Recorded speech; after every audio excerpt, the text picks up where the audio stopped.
So, but essentially, we're going to look at some points about these two common conditions, anxiety and depression.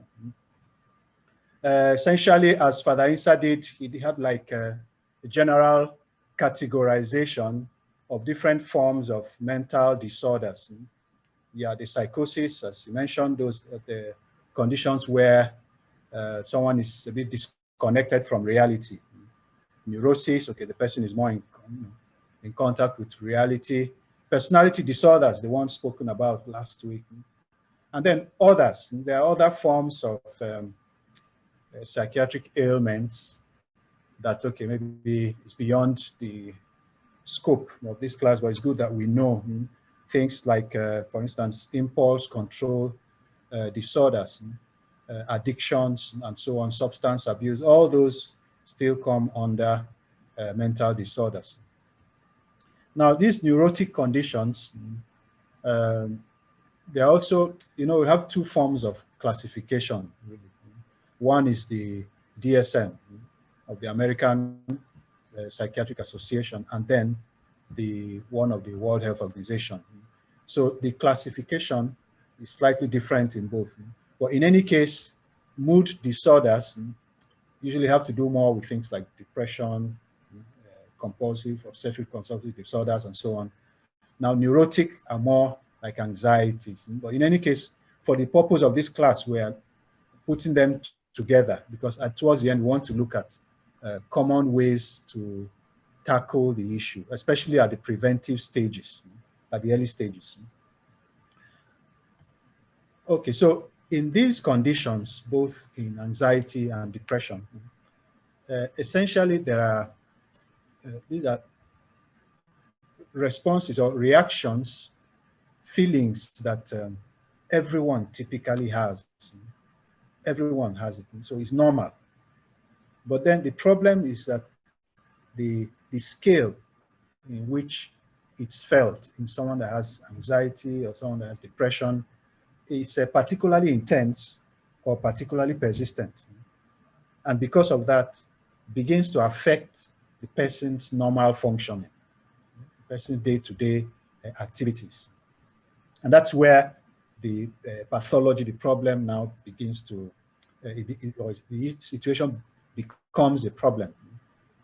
The prevalence, again, we saw this earlier on, anxiety is 25%.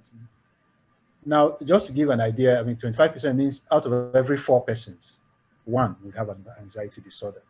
So we realize how common this is, how common it is.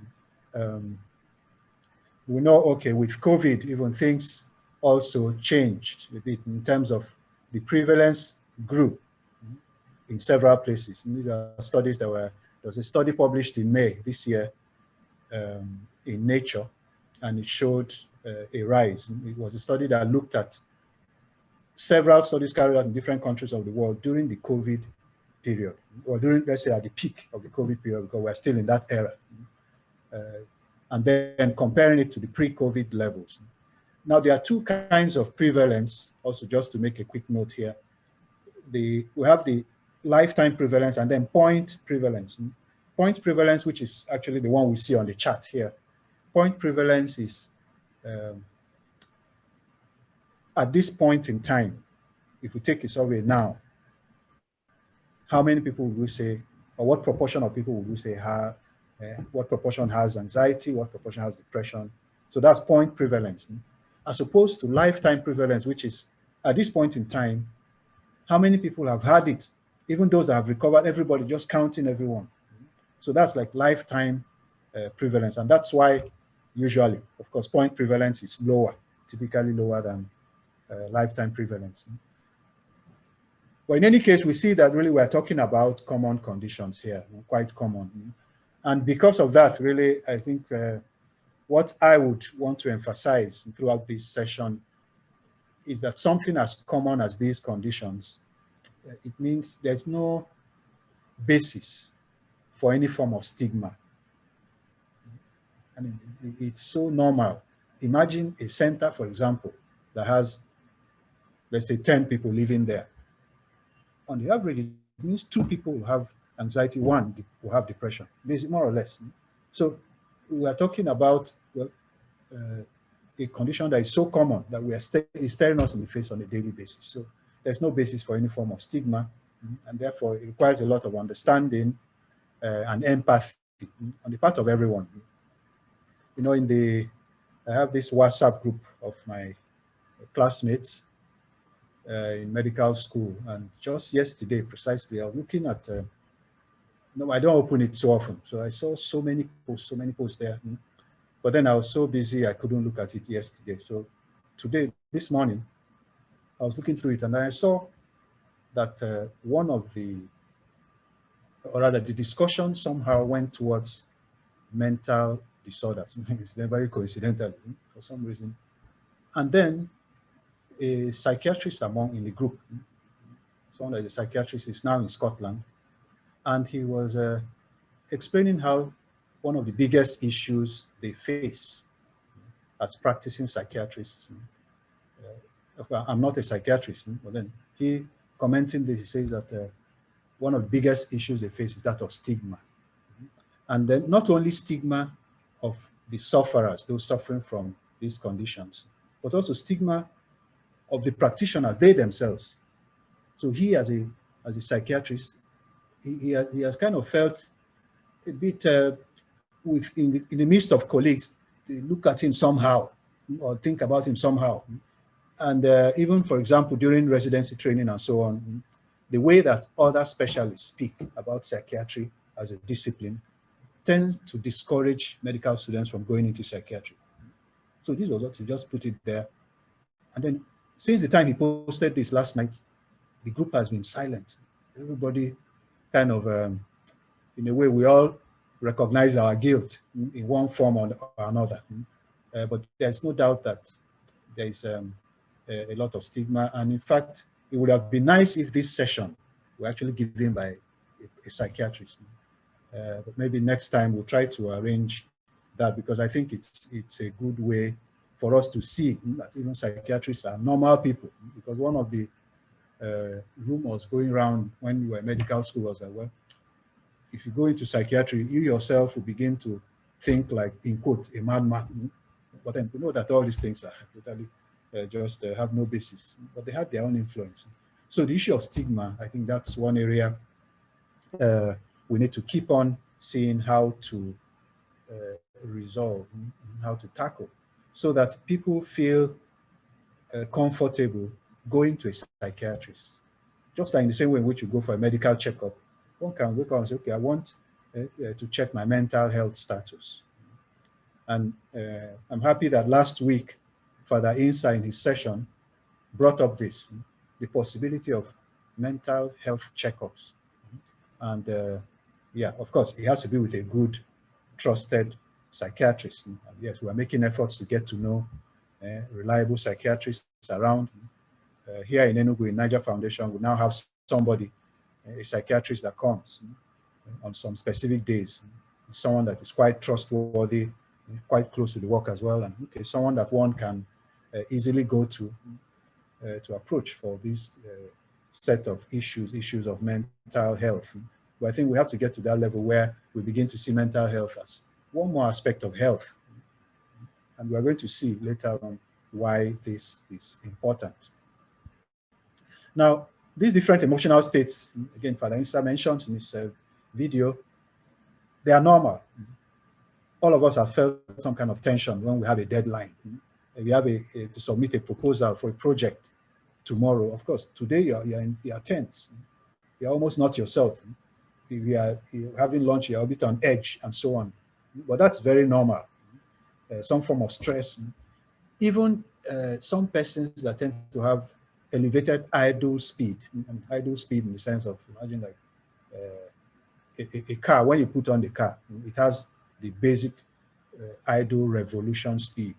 Okay, the way the car is sounding. Sometimes the rev is a bit higher than normal.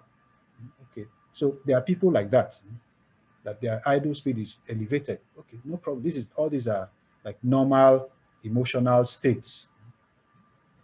But then where it becomes problematic is when these states are sustained.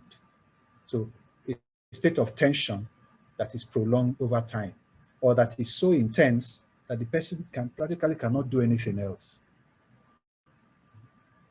And then sometimes it's also associated with physical symptoms, tachycardia, palpitations, sweating, raised blood pressure, and so on. Then we begin to talk about anxiety disorder. There are different types, yes, definitely. These are different types of anxiety disorders. Just to highlight one, is of course the most common are the generalized anxiety disorders, social anxiety disorder. These are the common ones. Phobias are also what a bit common.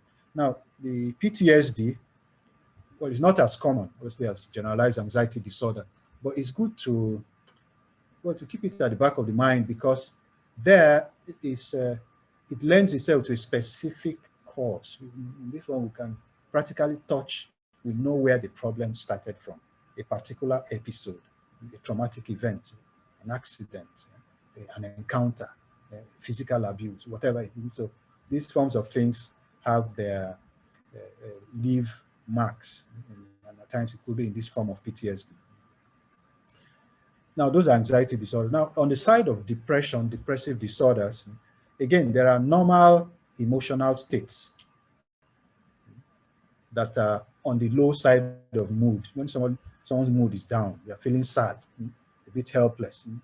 Maybe 1 or 2 nights, you may not even sleep well. It, again, is normal, perhaps because one has seen something distressing that day. Maybe coming back from work or from school, you saw whatever.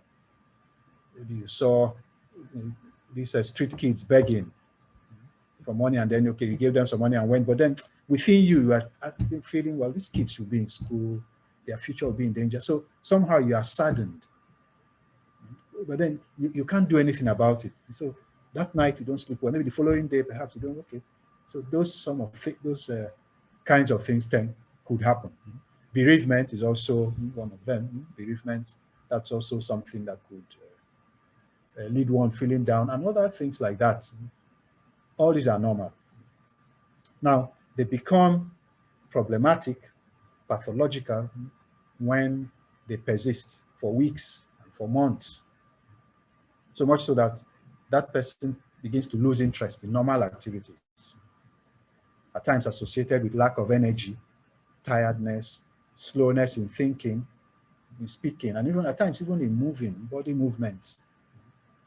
Occasionally also you have this difficulty in concentrating, in making decisions.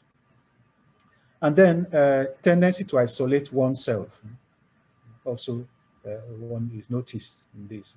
And occasionally you have these unexplained physical problems, headaches, backaches that have no organic basis. There's no physical, structural basis. But then the person keeps complaining about these incessant headaches. Okay. So these are things that might have its origin in a depressive episode. Now, closely related to this is the issue of burnout. Burnout, which is now more feeling of excessive stress. Again, the symptoms might be similar to that of depression. You have this kind of disillusionment with work, vulnerability to illnesses, insomnia, and so on. Now, for burnout, there are certain things, and this is where it's good that we need to pay particular attention to as people that take care of other people.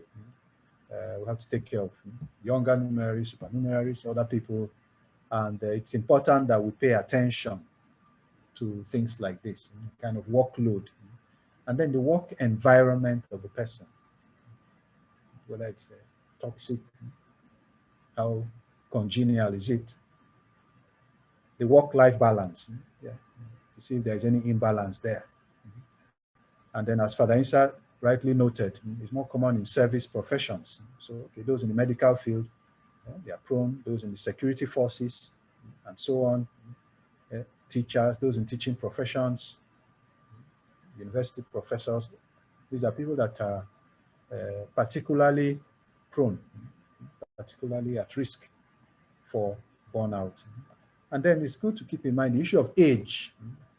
Age tends to begin to show at a later age, unlike these issues of depression. Depression tends to manifest at younger ages. You begin to see it at a bit younger age. But then burnout, something that typically at an older age, and then you can point at the professional environment or professional situation as a possible causative or risk factor. Say, let's put it like that. And then, of course, it's more noticeable more in females, but then more doesn't mean exclusively. No, it happens in men also.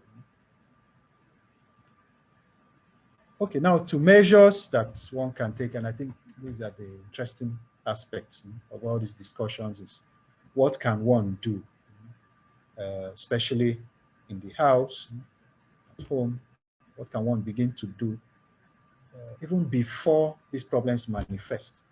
We may call it preventive measures and things that can be done to ensure somehow that these things don't happen. And sleep is number one. It may seem very prosaic or very mundane, but sleep is really important. And this is our father always says, 7 hours, 7.5 hours, 8 hours sleep, it's important. It's important. I mean, there are numerous studies. There was one I was looking at the other day from the American Society of Sleep Medicine. And they, again, they brought out a publication highlighting why the body needs these hours of sleep. At different ages, how many hours are needed. But then above 40, above 30, 40, very important, 7 hours, 7.5 hours, 8 hours. And not only, from what they were also mentioned, is not only the quantity, that's not hours of sleep, but also the quality of sleep. Those hours of sleep, how are they? And it's where I think it's good to, in talking with people in the house, even in the chat, to also ask, how is your sleep? That's to get to know how one's sleep is in quality. When one wakes up, you feel refreshed. And then even what has been called sleep hygiene. What are the measures before going to bed? It's been discovered, again, that use of devices, looking at screens shortly before going to bed, it negatively impacts the quality of sleep one gets. And so these things keep on showing us that the importance of sleep hygiene, measures to take before going to bed, regular exercise, of course, that can never be overemphasized. Regular exercise, relaxing ones. And then the diaphragmatic breathing. Diaphragmatic breathing, yes, which, well, for those that have, maybe it's at this point, we can share a survey. Okay, maybe I'll share it later so I don't interrupt the presentation. But in any case, I think if there are questions or anything, we can be typing them in the chat group, in the chat box, so that it's easier to take them at the end. But this diaphragmatic breathing essentially is a way of taking higher volume breaths using the diaphragm, which is on the lower part of the thoracic cavity, in between thoracic and abdominal cavity, the diaphragm, and using it stimulates the phrenic nerve, and then helps also a lot with reduction of heart rate, reduction of blood pressure, and then the psychological relaxation. These are specific things that have been noted, and really, it's of great benefit. And it is advised that those that are not used to it, so I can see from the survey, from the poll we did at the beginning of the class, probably 70-something% of people have never done this before. So the majority of us here now, we've never done it. So it's advised that in starting, you start lying down. You try it first lying down, because in that way, it's more efficient, and you get used to breathing abdominally or diaphragmatically. And then later on, you can graduate to sitting and standing. When you've done it lying down for a few weeks, doing it a number of times a day. So anyway, that's diaphragmatic breathing, very helpful. Cognitive measures. Okay, yeah, this came up also earlier on. In thought, avoiding rigidity in thought. Rigidity in thought. Things like this must be done this way, or it must not be done that way. If I don't submit it by this time, this happens. Yes, it's true, there are deadlines, but then, well, life is in many shades of gray, not black and white. Um, and then virtue, really, doing good for the sake of goodness. This book, Forming Free Persons, by Julio Diegues, is really fantastic in this regard. That of enjoying the practice of virtue for the sake of that, for the sake of goodness. Managing expectations. Yes, expectation in the sense of, if one puts his expectations uh, unrealistically high, then of course you will never be able to get to that level. Or if you do, it may take a long time with excessive effort and so on, especially professional field and other areas. There's reading the other day an article on I think it was in the New York Times, an article that spoke about how uh, the impact of on teenagers, Instagram on teenagers, and how it's been found that it sort of puts them at greater risk for mental health issues, especially anxiety and depression. And the reason it has been linked to issues of expectation, managing unrealistic expectations. So we're looking, benchmarking oneself with pictures of people that unrealistic pictures, for example, unrealistic images and things like that. So anyway, that is a whole big area, the issue of expectations. So that's one of the measures one can take, helping people to realize, to have the feet on the ground. This is where you are right now. These are where you can reach. The goals. This is the kind of expectations. So to try and find out what kind of expectations people have in mind, and then to help them in managing that. Recognize and talk about emotions. Yes, this movie Inside Out really is quite interesting. One of the, here in our house in Ugoma, we hardly watch animation movies. Well, maybe because somehow most people don't seem to like it. But then this is the only one, as far as I can remember, the only animation movie where we had like a majority of people staying from beginning to the end. Because it speaks, the themes that it handles are very, and these are the themes of these emotions. So it's highly recommendable. I know perhaps some of the younger people may not have seen it because it came out some years back now already. But it's a worthwhile movie to go back to again. In fact, I was reading the other day an article. I was reading an article about an interview of the psychology consultant that worked alongside Disney and Pixar, who are the makers of the movie. There are two psychologists that work closely with them. One of them is a professor at Berkeley. And this professor, in that interview, was explaining how he received, shortly after the movie came out, he received a lot of emails from so many people speaking about how the impact the movie has had on them. And one of them that really touched him was a woman that had a son who has autism, trying to manage the son and so on. And then they went together to watch this movie. And when she came back, she said, well, that was the beginning, a moment of, the way she put it, really, a discovery moment for her son. That when they came back, the son told her, look, mommy, she started naming certain emotions he has been feeling, that this is what has been happening to him, all this. And from that moment, it became easier in the consultations with the specialist and so on to handle this boy. So really, that was the breakpoint. And anyway, similar stories like that. But well, the fact is clear that movie has been very, very helpful in things to do with emotions, affective disorders. Work attitude. Work attitude, yes, this is another big area where we can carry out interventions early enough to help. Love for one's work. Love for one. This really as a way of preventing burnout. It's good that one asks himself often, what aspects of this work do you like? And then what aspects do you dislike? So that, as we know, love is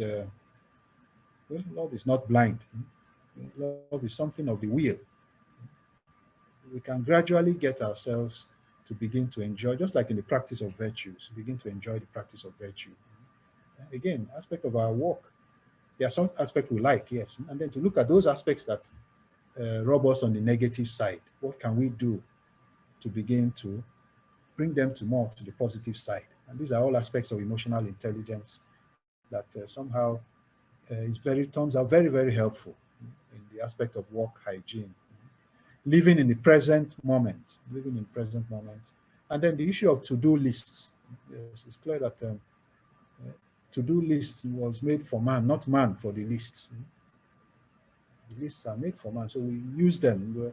We are not, the lists are not there to be a measure for us. No, they are meant to serve us. At the end, we can tear them up, send them away, whatever, change.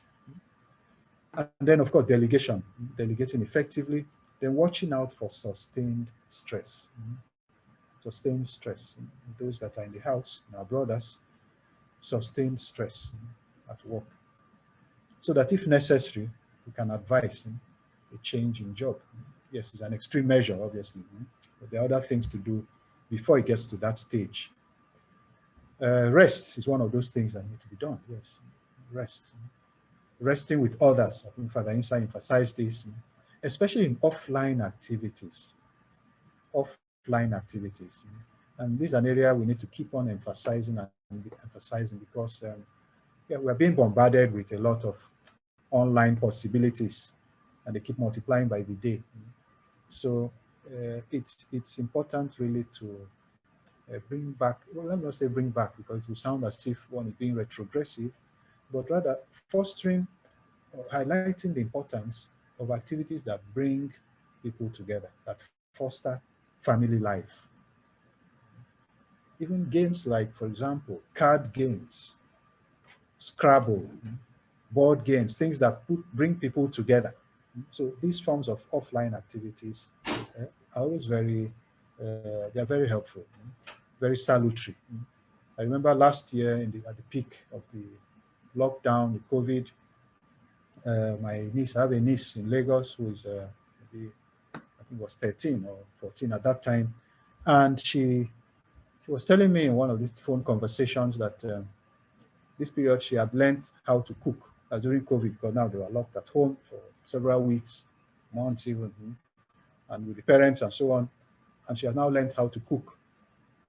And so it struck me, of course, that was like good mother-daughter bonding, because the mother, my sister-in-law, works in a bank. And of course, in terms of timing and so on, she has, on a normal day, would have very little time with the daughter. And then at the end of that our conversation with my niece, and she suggested that okay, she could show me the food she has prepared. And then I obviously preferred, what I didn't want was for her to send the picture, because that won't be anything. I want to come and taste the food. So maybe next time when I get to Lagos, I'll go and get my own share of the food. Anyway. So offline activities, good to foster that. Enjoy what we have available, and then transmitting serenity. Transmitting serenity. These aspects of the interior life, which Father Insa highlighted, awareness of our divine filiation, sanctifying our real life, what we have at hand. Yeah, for those that are going through these sufferings, yeah, also that this cross that one is carrying, yeah, helping them. Obviously, it's not easy really on those that are going through this condition, because very often the question comes to their mind: why me? Why is this happening to me? When I've done everything I should have done, really.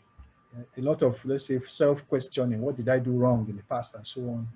So anyways, to help them realize that no, it's not a question of you or anything you've done or this or that. So accompanying them really, accompaniment, which requires time. It requires time. They need a lot of accompaniment.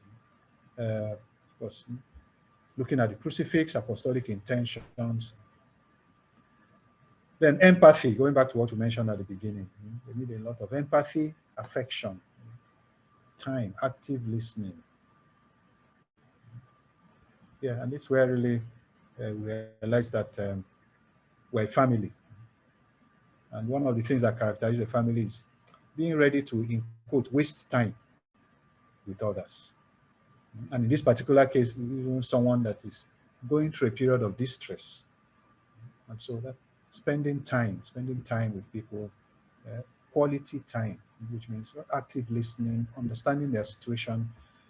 And then there's this thing that came out in the video, Father Insa, that I didn't quite like the word, that expression, make them feel useful. But I think really tend to prefer this one. They help them realize that they're important. It's not just feeling that they're useful. It's that they are important.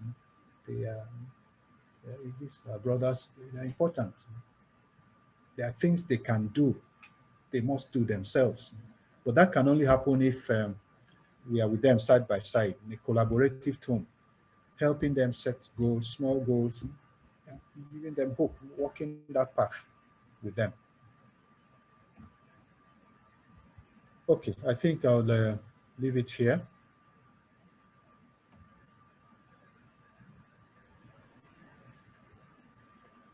Let's okay. see. Thank you, Obi. I hope I haven't exceeded my time. No, timing, you're doing very well.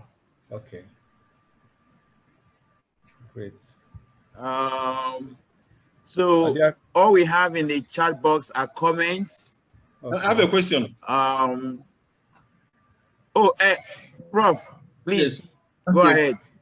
Now, Obi, usually whenever people talk about psychiatric attention, they keep saying trusted. Why don't you say that when you want to do other medical interventions? Why? Is there any reason? Sorry, come again. I didn't get that. Whenever we talk about psychiatric intervention of a doctor, okay, we always say trusted to qualify the doctor you're looking for. Okay. Why don't you say professional when you're having like maybe other medical interventions? Why do you use that one alone? Okay, in the case of psychiatrists. Yeah. The reason is that the psychiatry. When you go to a psychiatrist, that you are giving that person access to your mind, basically. The person is going to ask questions about your past, everything you've been doing, well, as much as possible, to get to the root of the problem, to try to find out what could have been the causative factor, so as to know the best means to intervene.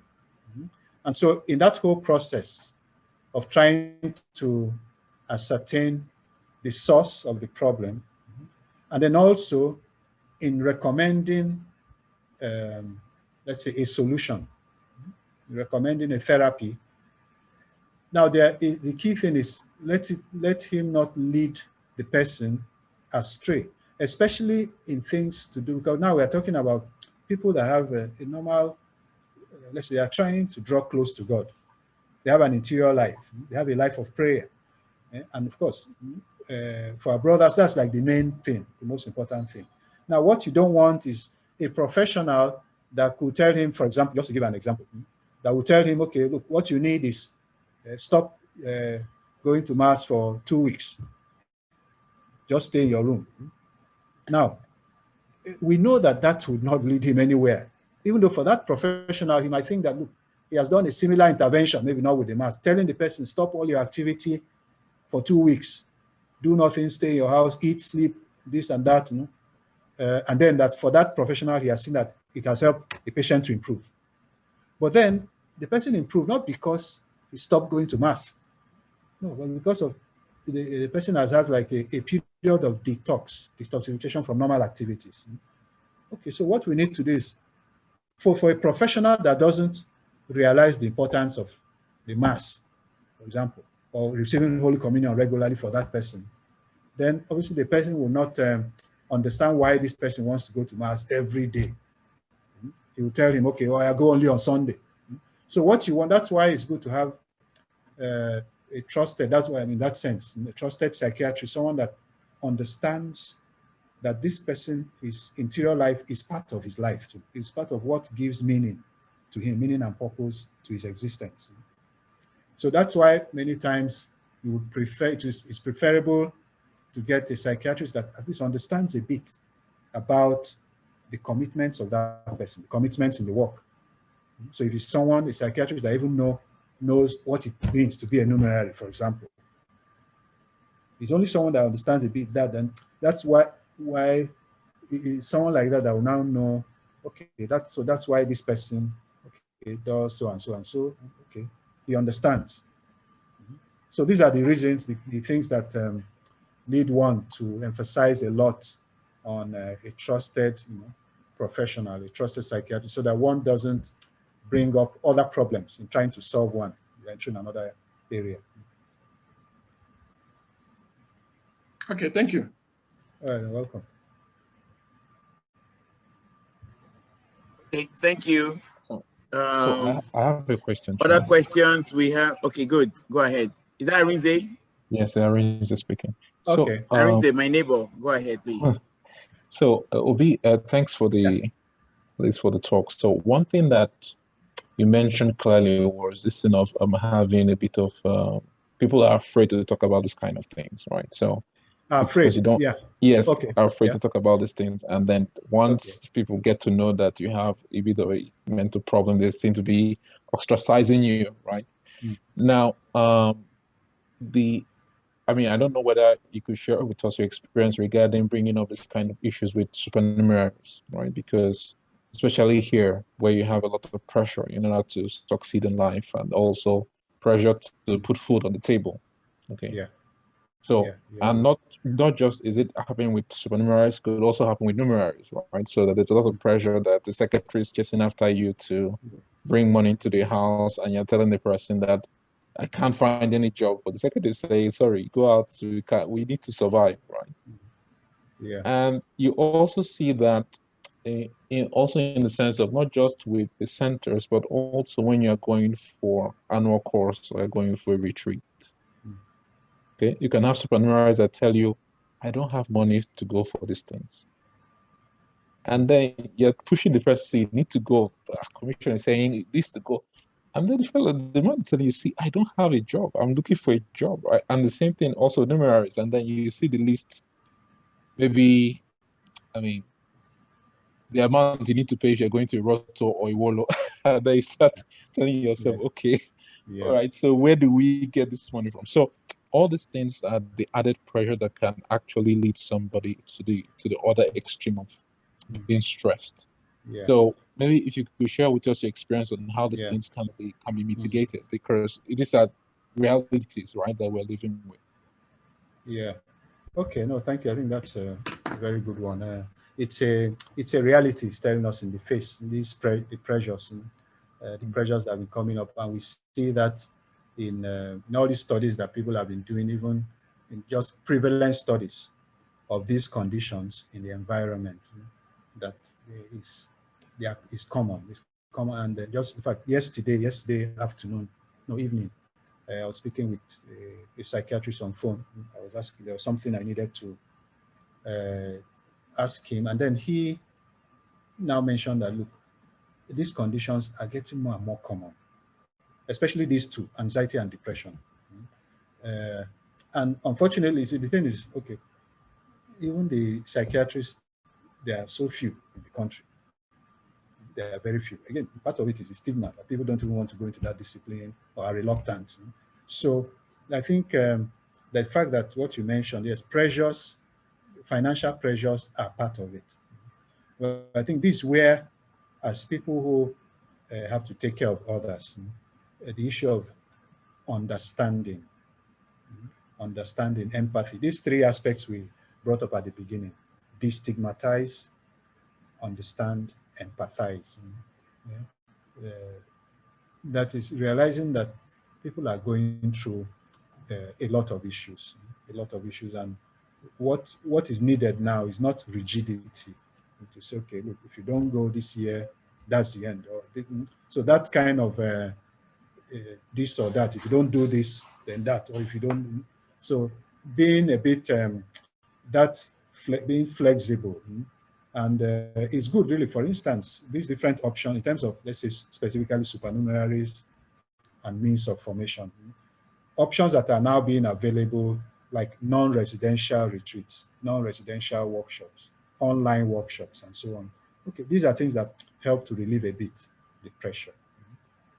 And then even in someone's specific cases, so to look at people one by one, if someone truly look at him and say, well, this man, these things have happened to him in the family, he has lost his job and so on, obviously this is not the time to start insisting to him on certain things he needs to do, to pay for, and so on.